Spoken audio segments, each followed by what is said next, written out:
capítulo 25. Perdão, capítulo 2, versículo 25. Lucas 2, 25.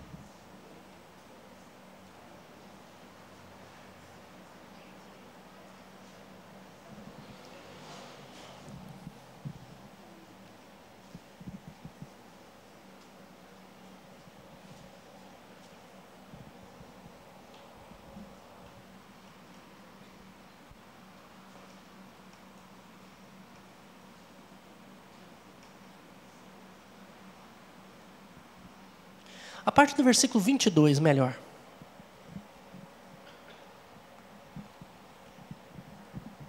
A partir do versículo 22.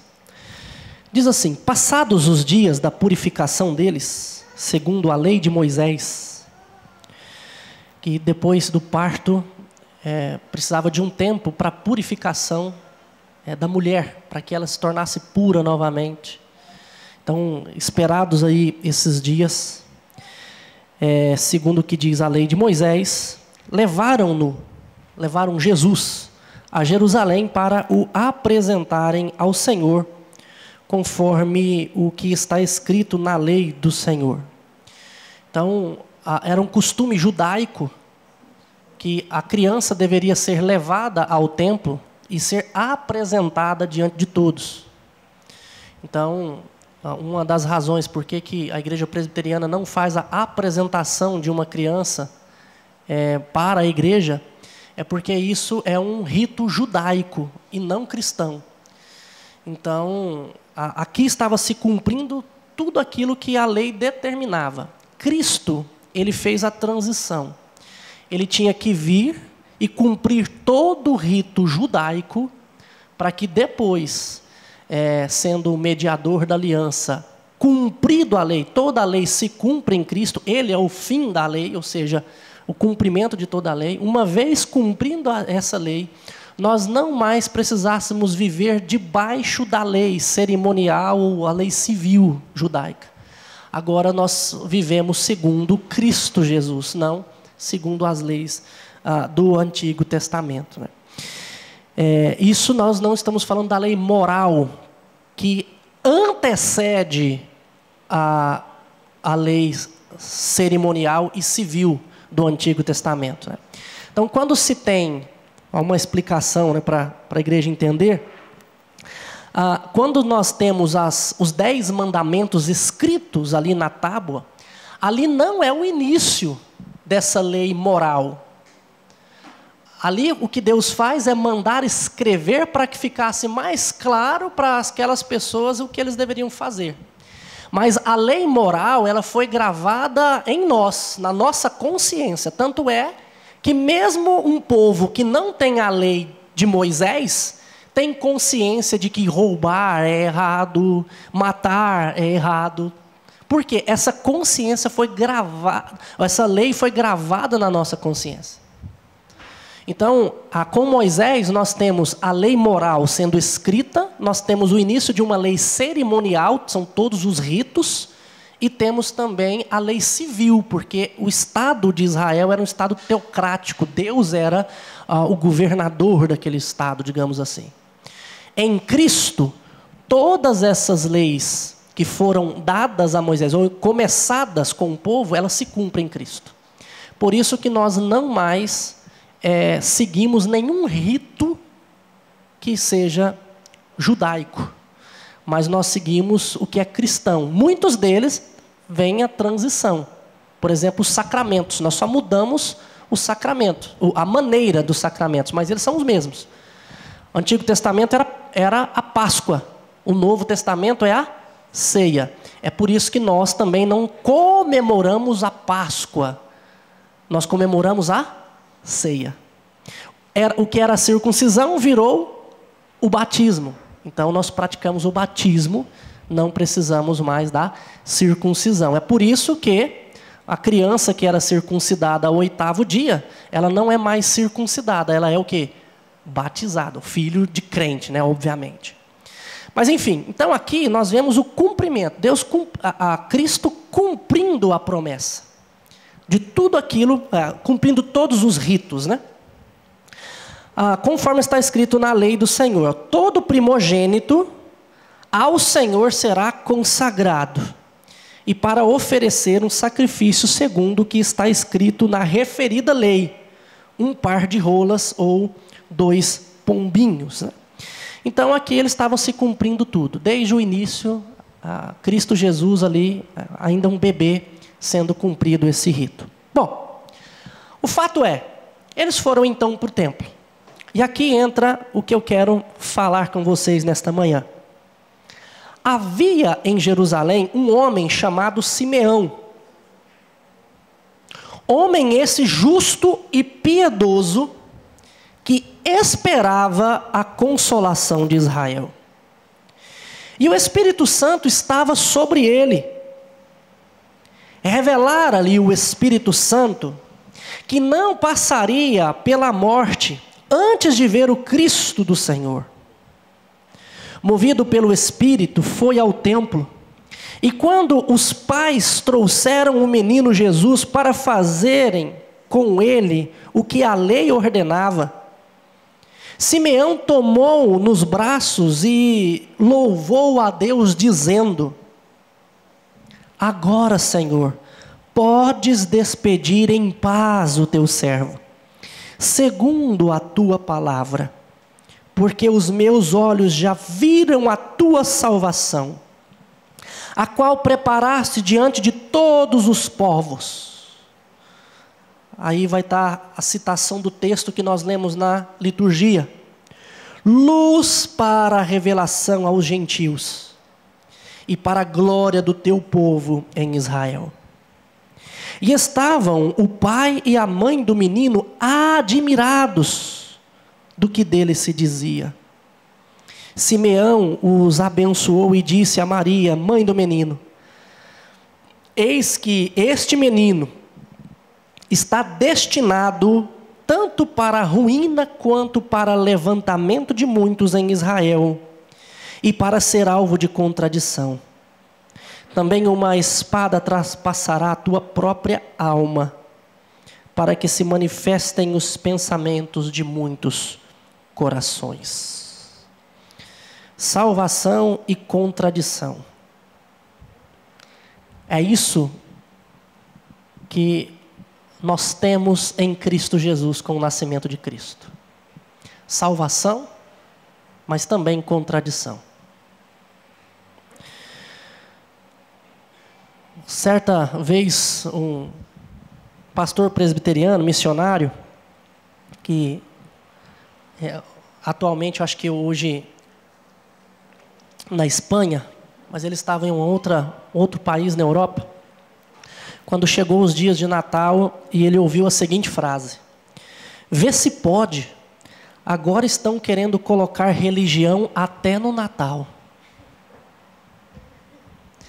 Esta foi a frase que ele ouviu. Em um país que tem, a cada ano, se esfriado mais. Em um continente, na verdade, que tem se esfriado mais. Continente que foi o berço, o início da reforma protestante, que foi a volta às Escrituras, mas tem se esfriado. E o Brasil também caminha para isso. E eu sei que eu estou falando aqui, se não todos, a maioria de vocês, crentes de verdade. E talvez a gente pense, pastor, isso não acontece conosco. Cuidado, porque a nossa fé vai sendo esfriada com sutilezas. Paulo adverte a gente para que a gente tome cuidado com as vãs filosofias e sutileza dos homens, que deturpam a verdade de Deus. O que será que nós comemoramos no Natal? Será que de fato nós fazemos tudo para o aniversariante mesmo? Eu sei que tem muitas famílias, né? A minha família extensa, né? Os parentes extensos, eu sei que para muitos até o aniversário do cachorro tem que fazer. Mas não é pelo cachorro em si, é porque tem festa. E se tem festa é bom, então nós vamos fazer o aniversário até do cachorro. por conta das festas. E é gostoso isso. A gente rever os parentes, a gente tá junto. Mas a gente tem que tomar cuidado para, aos poucos, não ir perdendo a real essência do que é esse dia, do que nós comemoramos nesse dia.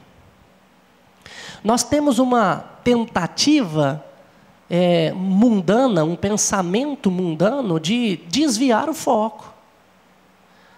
Daí entra um Papai Noel, daí entra a árvore de Natal, daí entra troca de presentes, e muitos acabam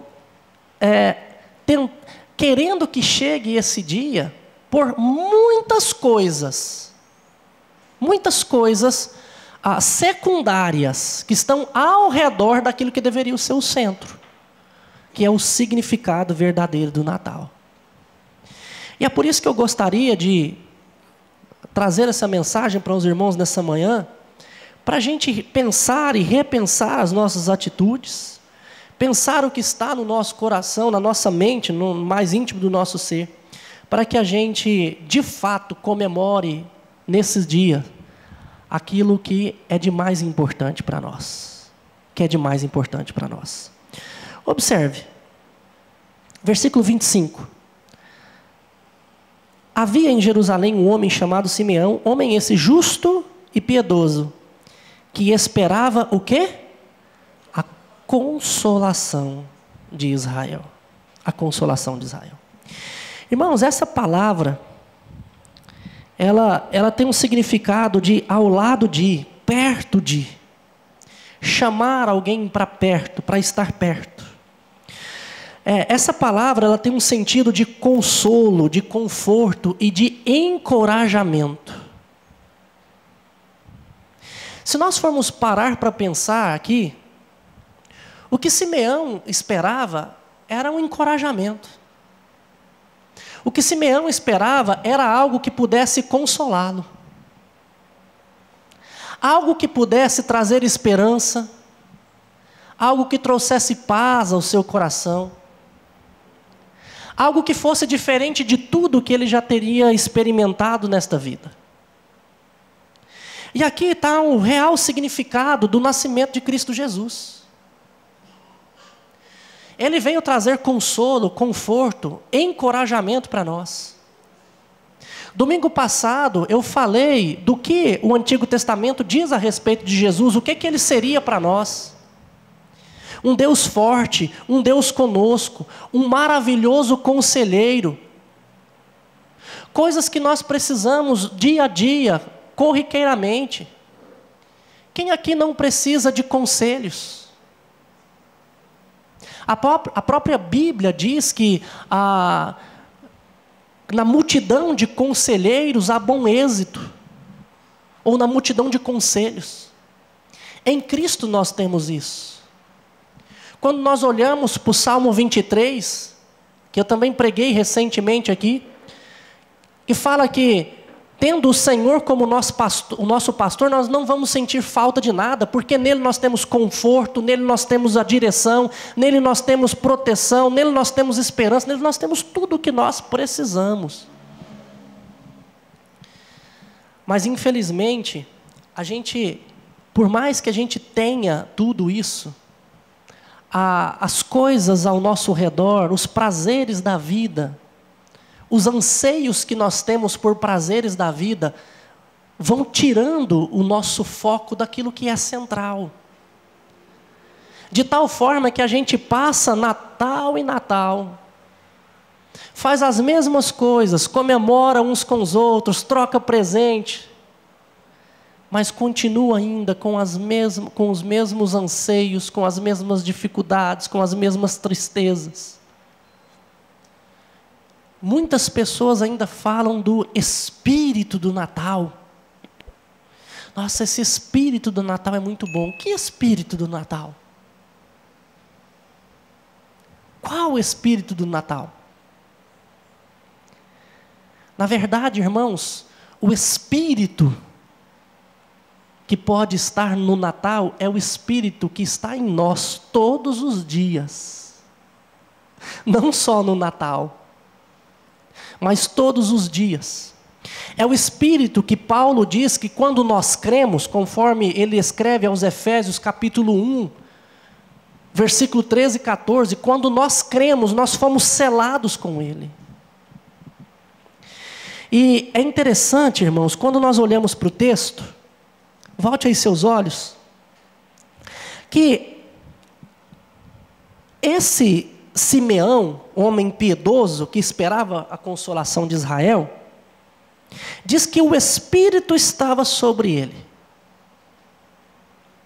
E esse Espírito foi quem revelou a ele que ele não passaria pela morte sem antes ver o Cristo do Senhor. A palavra Cristo, eu já expliquei para vocês, que significa ungido, prometido. Cristo e Messias significam a mesma coisa. Só que Cristo é uma palavra grega e Messias uma palavra hebraica. Então, todas as vezes que vocês verem o Cristo, o Messias, isso é um título. Significa aquele que Deus prometeu desde o Antigo Testamento. Então, o Espírito Santo estava ali com Simeão, e o Espírito Santo disse: olha, você não vai morrer antes de ver a promessa de Deus se cumprir na sua vida. Antes de ver a promessa de Deus se cumprindo em Israel. Antes que você veja de carne e osso a consolação. E por que eu estou falando isso para vocês? Dando ênfase nisso. É porque, irmãos, nós muitas vezes, ou melhor, na maioria, não conseguimos encontrar no Senhor Jesus tudo aquilo que nós temos, por conta que nós não andamos no Espírito. Por conta que nós lutamos contra o Espírito. Porque quando o Espírito Santo age em nós com liberdade, sem que a gente tente apagá-lo, sem que a gente tente resisti-lo. E a palavra de Deus nos exorta muitas vezes, diz: não resistais o Espírito, não apagueis o Espírito, não entristeçais o Espírito. Quando Ele fala em nós, nós dizemos coisas grandiosas, maravilhosas e contemplamos coisas maravilhosas. Foi o Espírito Santo que revelara a Maria o que aconteceria com ela. Foi pelo Espírito Santo que Zacarias fez um cântico e louvou a Deus. Foi por obra do Espírito Santo que Pedro, ele cheio do Espírito Santo, olhava para Cristo Jesus e dizia: tu és o Cristo. Mas sem o Espírito Santo ele começou a repreender Jesus.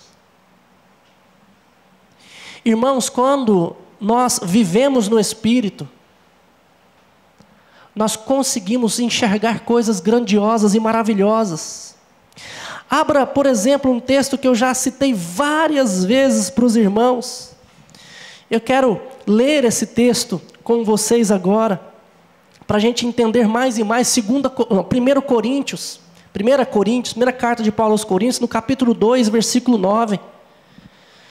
Mas como está escrito: nem olhos viram, nem ouvidos ouviram, nem jamais penetrou em coração humano que Deus tem preparado para aqueles que o amam. Pode deixar aí que nós vamos continuar nesse texto. Como eu já disse várias vezes para os irmãos, muitas pessoas pensam que Paulo está falando aqui do céu, e Paulo não está falando do céu.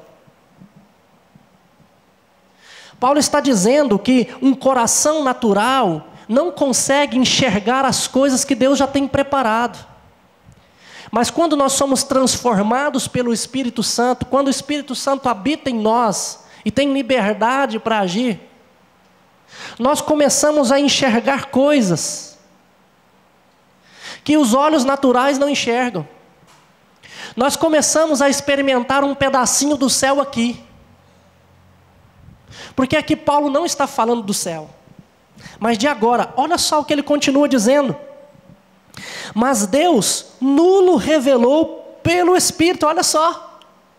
Nem olhos viram, nem ouvidos ouviram, nem jamais penetrou em coração humano. Mas Deus tem revelado isso a vocês pelo Espírito Santo. Porque o Espírito a todas as coisas perscruta, até mesmo as profundezas de Deus.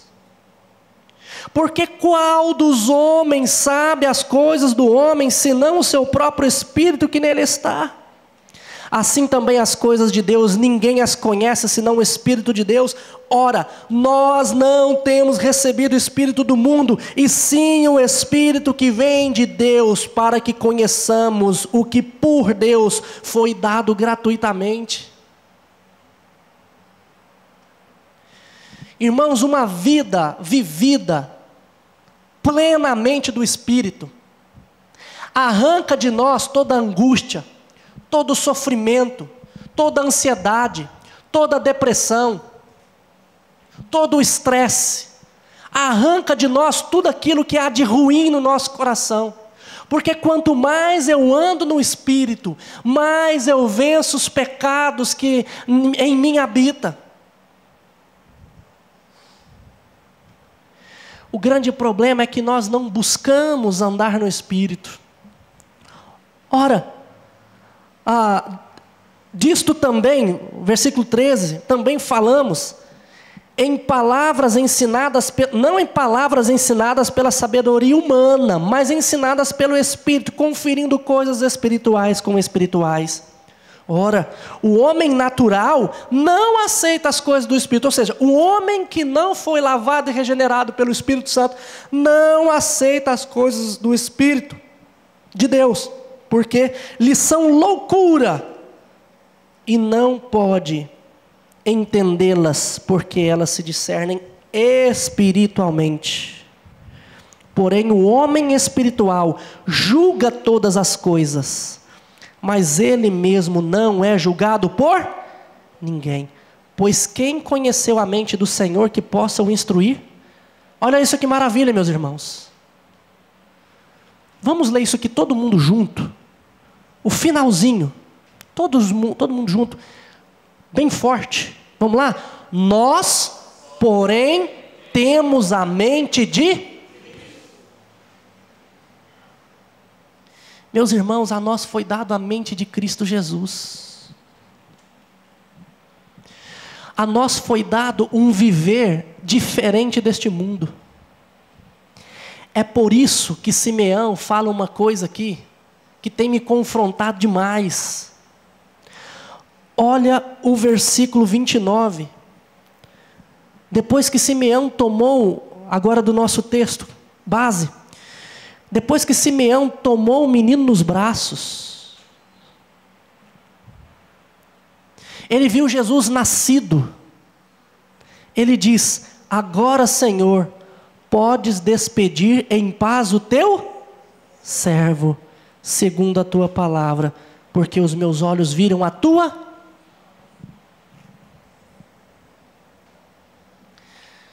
Eu estou dizendo para vocês que eu tenho sido confrontado com essa palavra pelo seguinte: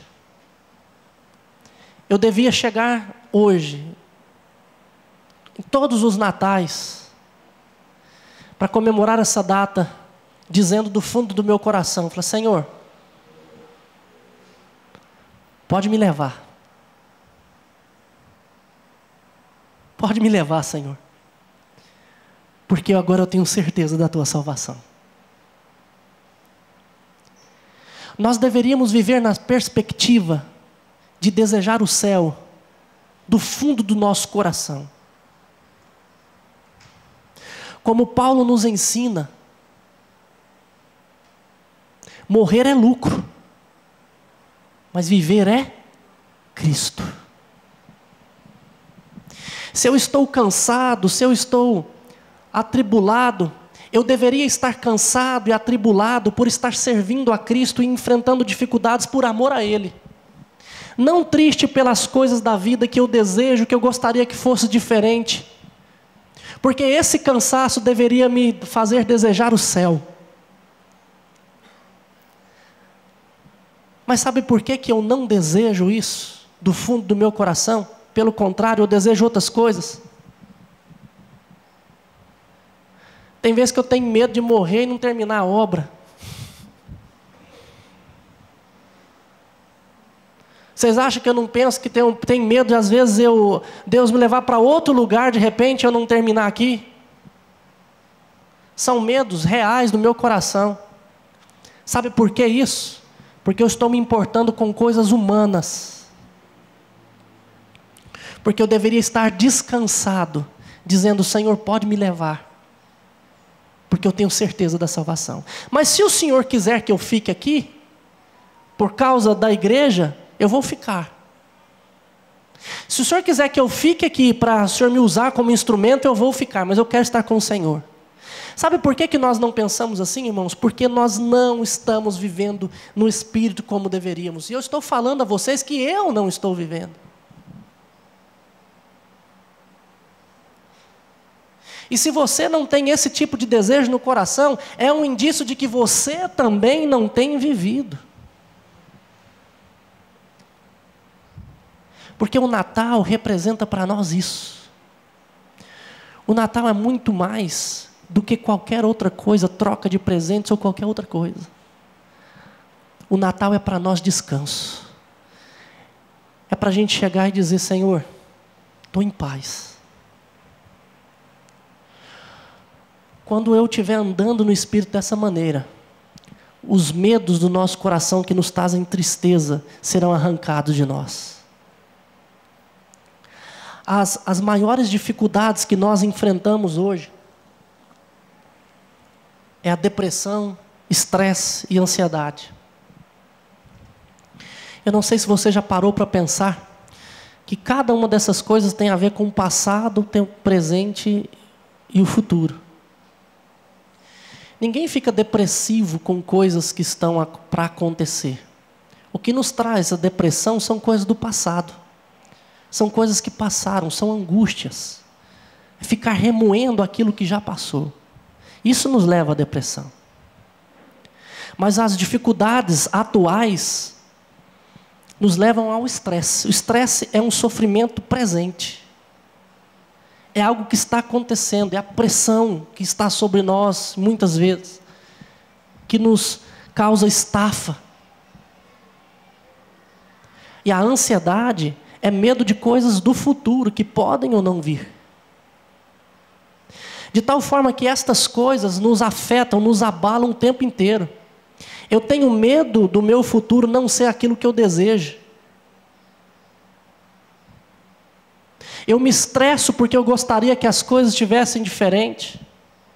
E eu me deprimo porque tantas coisas no passado que não aconteceram, que deveriam acontecer, ou que influenciaram o meu presente, até o meu futuro vai influenciar.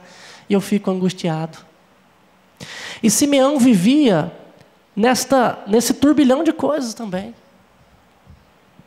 Mas quando ele vê o Senhor Jesus, há alívio para todas essas coisas.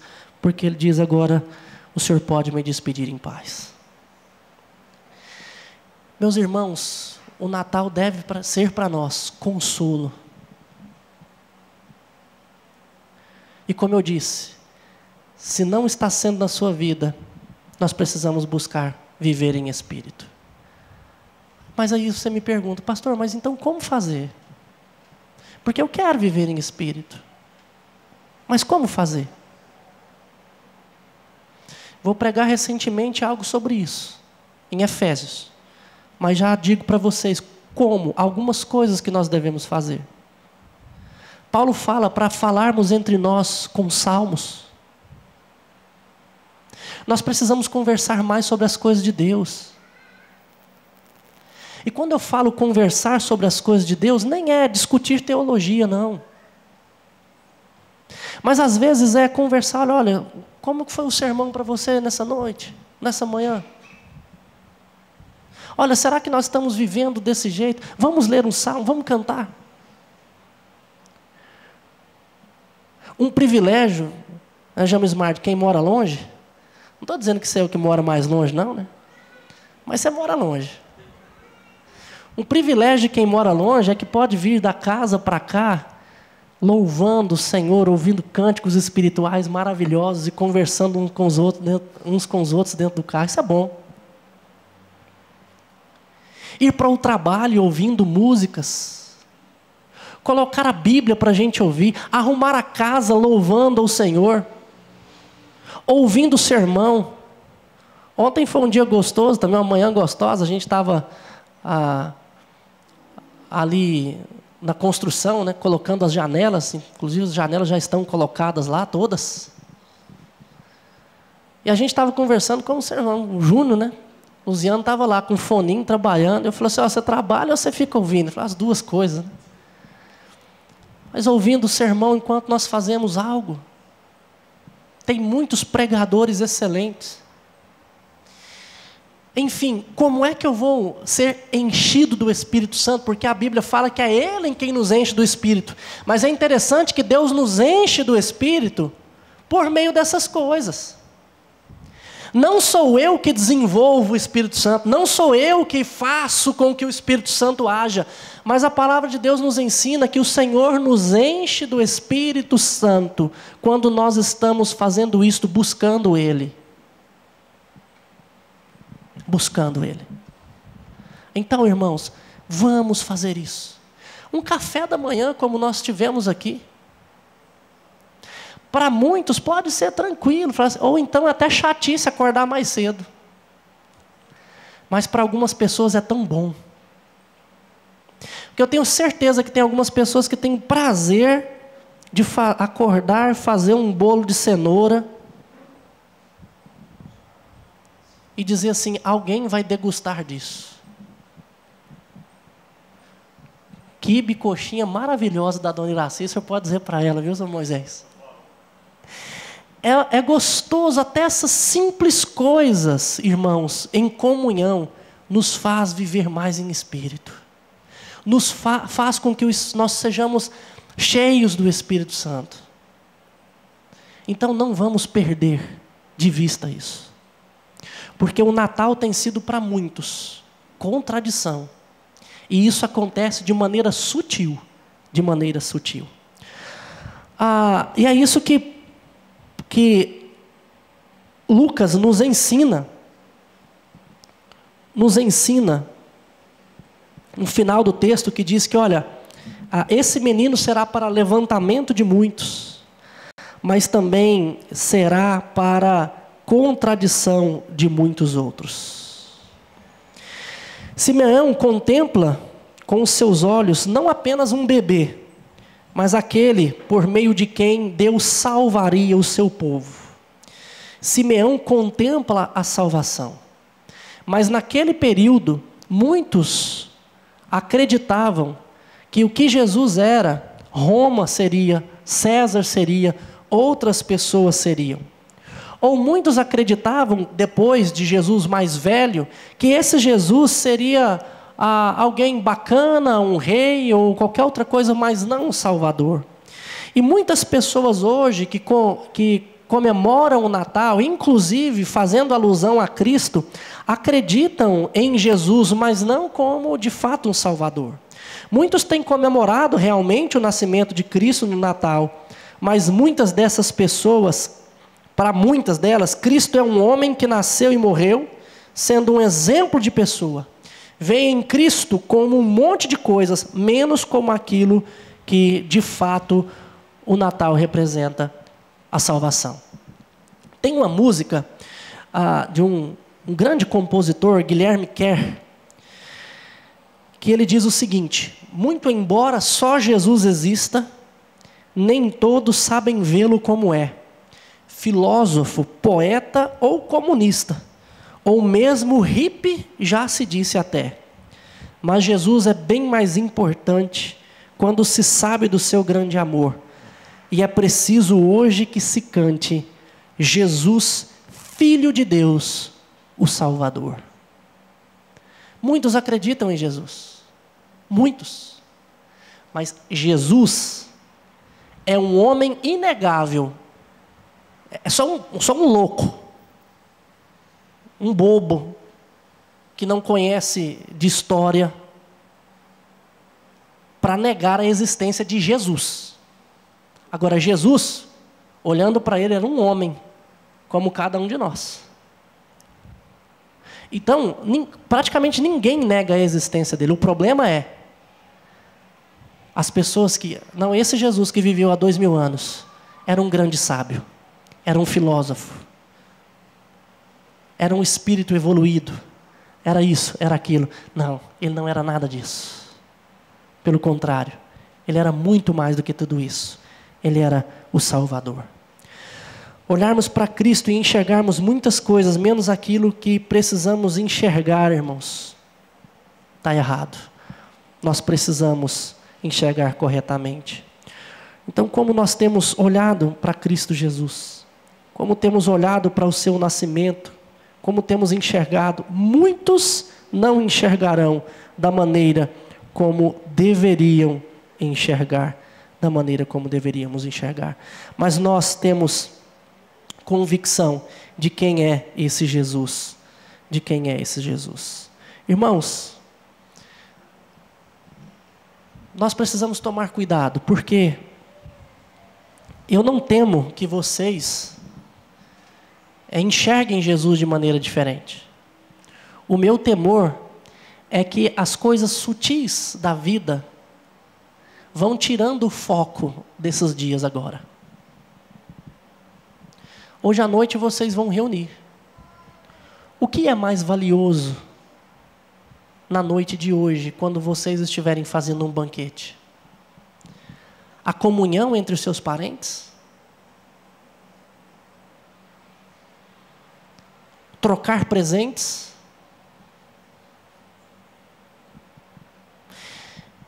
Viver nesse, entre aspas, espírito natalino que é gostoso? Cuidado, irmãos, porque o mundo, o pensamento do mundo, de maneira sutil, vai nos levando a deixar aquilo que é principal, para começar a dar ênfase naquilo que é trivial. E para nós, o Natal significa consolo, conforto, encorajamento, ao ponto de nós olharmos para o céu, entender que Cristo Jesus veio, e tendo a certeza da nossa salvação, dizer: Senhor, eu estou pronto. Estou pronto. Se o Senhor quiser me levar hoje, eu estou em paz. Mas se o Senhor quiser que eu viva aqui, para cuidar da minha família, ser instrumento de Deus na igreja e no mundo, eis-me aqui, Senhor. Mas os meus olhos já viram a tua salvação e eu estou pronto. Você está pronto? Quer estar pronto? Vamos buscar mais e mais, para que o Espírito Santo encha o nosso coração. Vamos colocar de pé.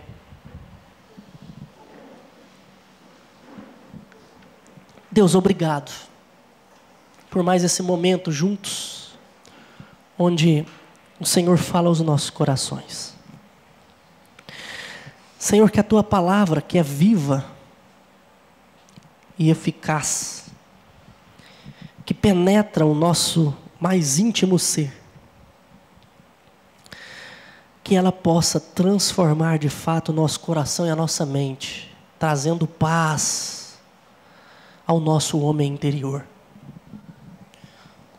E que de fato hoje, ó Deus, nós possamos encontrar essa paz que excede todo o entendimento e que guarda o nosso coração e a nossa mente em Cristo Jesus. Que de fato, ó Deus, o nosso viver aqui seja anseio por viver Cristo, mas que a nossa vontade seja estar com o Senhor, porque isso é incomparavelmente melhor. Para que assim, ó Deus, de verdade, o Natal faça sentido para nós, o real sentido. E assim a gente possa viver tranquilamente nesta vida. Por mais que passemos por dificuldades, por tribulações, ainda assim, que possamos enfrentar tudo na paz de Cristo Jesus. E agora, irmãos, que o amor de Deus, o Pai, que o amor de Cristo, o Filho, que a comunhão do Espírito repouse sobre vós hoje e para todo sempre, povo de Deus, neste lugar espalhado sobre a terra. Amém. Amém. A igreja pode se assentar.